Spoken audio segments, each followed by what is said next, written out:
Pemerintah Kota Makassar melalui Dinas Pemuda dan Olahraga atau Dispora Kota Makassar menggelar kejuaraan Jet Ski Wali Kota Cup di kawasan Center Point of Indonesia pada Sabtu 13 Oktober 2018. Kegiatan yang juga merupakan rangkaian dari Festival F8 ini akan berlangsung selama 2 hari dan berakhir pada Minggu 14 Oktober 2018. Sebanyak 40 orang peserta akan bertarung dalam kejuaraan ini. Tidak hanya dari Indonesia, sejumlah peserta berasal dari negara tetangga, diantaranya Thailand, Malaysia, Brunei Darussalam, dan Singapura. Dalam sambutannya, Wali Kota Makassar Muhammad Ramdan Pomanto yang akrab disapa Dani menyebutkan bahwa jet ski merupakan olahraga yang sangat atraktif dan memiliki nilai kejantanan yang tinggi. Dani yakin kejuaraan jet ski kali ini akan jauh lebih banyak disaksikan oleh masyarakat Kota Makassar.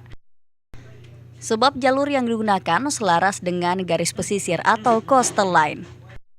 Kali ini agak berbeda dengan tahun lalu. Olahraga itu sangat ditentukan oleh penonton. Dan saya yakin persis, kejuaraan jet ski kali ini akan jauh lebih banyak ditonton oleh masyarakat Kota Makassar karena dia selaras dengan atau linear sepanjang coastal line-nya. Untuk Jet Ski Wali Kota Cup kali ini, sejumlah atlet akan bertanding di 7 kelas untuk memperebutkan hadiah total ratusan juta rupiah.